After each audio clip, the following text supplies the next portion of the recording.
Welcome to another version of Rob's Rants, and this is the Hot Ones edition of Rob's Rants.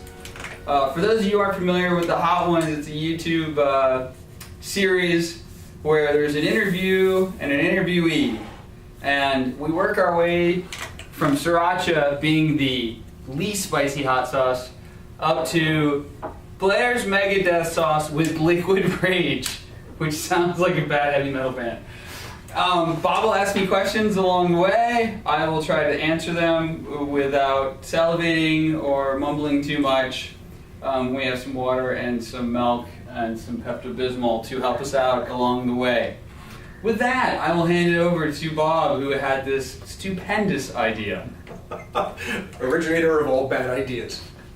So first, thanks for taking the time. Sure. Thanks for donating what's going to be probably skin in my intestines. Your intestines. But would love to just talk through some work stuff, some non-work stuff, and just have a cool conversation while we eat some wings. Okay. Cool. Yeah. So first question: you've seen a ton of change during your time at Intuit. Yes. What's helped you navigate and lead the change over your career in 17 years here? Well, let's start with our first bite. Feedback. Learning from my peers and my bosses. But I probably learn more from my peers because they work with you every single day, and your manager only works with you, at most a couple hours a day. And so I didn't figure that out until probably about 5 or 6 years in, but I figured out that I could learn more from my peers and the people, and when I became a manager, people who worked for me. And so, not that you can't learn from your manager, but I really leaned into my team and my peers, and that helped me grow and change as the company changed. Nice. As you think about your transition from spending years in marketing and the product, and now working in sales, what's the biggest aha you've had since you've come to sales? It's really hard.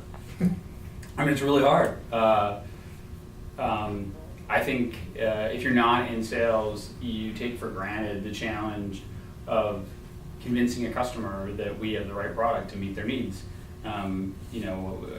It's harder than just waiting for the phone to ring and taking a credit card. You really have to put time and effort into understanding all of our products.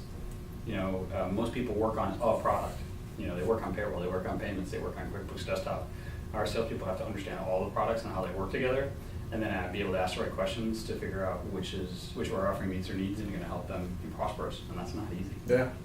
Cool. All right, we go to the next one? Yep. All right, what is this one? This is pain 100%. This is pain. So, okay, this is where it starts to kick up. Yep. I've watched the show. This is where people start to sweat and cough. Yep.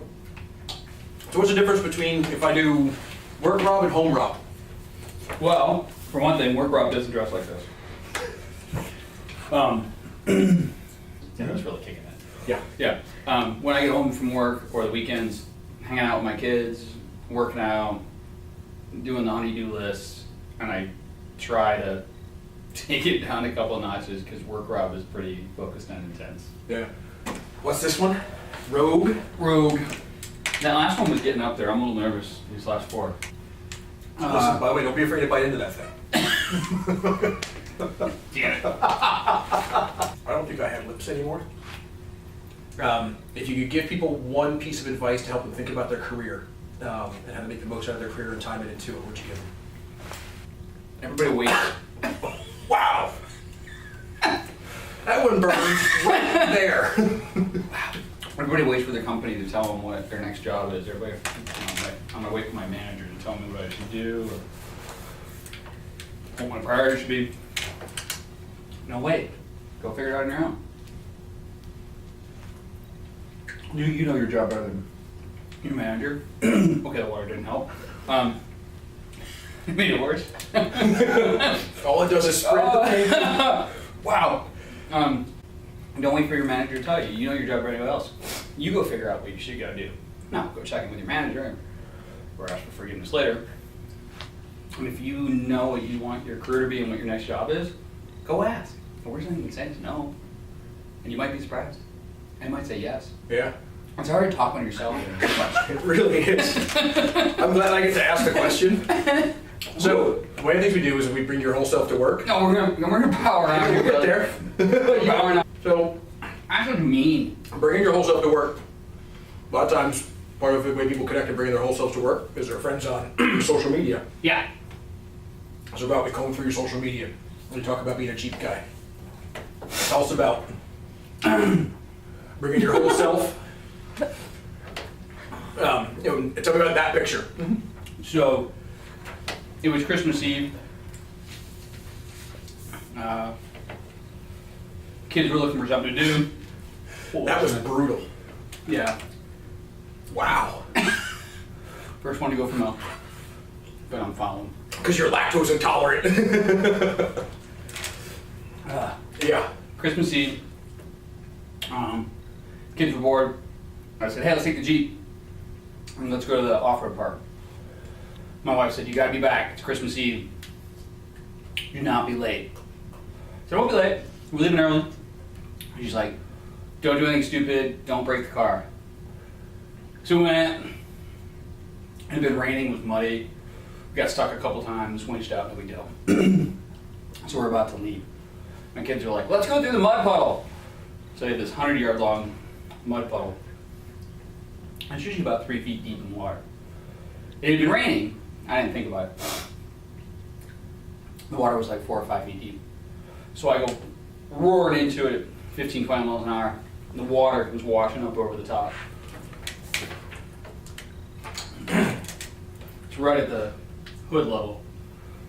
And it's pouring out of the engine. Water's pouring out of the engine. Steam's coming up. Water's pouring into the seat underneath, into the doors. My kids are complaining because their feet are getting wet. We get out. They're like, do it again. So being the responsible father I am, and promising my wife would be home in time, we went and did it again. This time we got stuck. Now the water's really pouring into the car. Engine's steaming like crazy. We finally get out. We leave, and I'm like, wow, I'm really glad we didn't break the car. My wife would be really mad. About 15 miles down the road, the radiator blew up because there was so much mud in the radiator. It had died. It's not easy finding a tow truck on Christmas Eve, let me tell you. It is not easy at all. Out in rural California? Mm-mm. I got home at 6:59.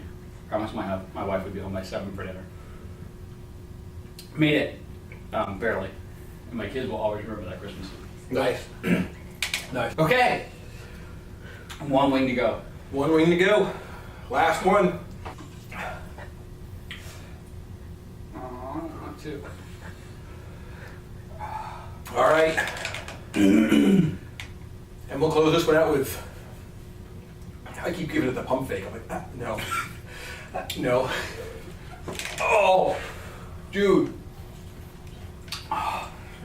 What's the question? Oh.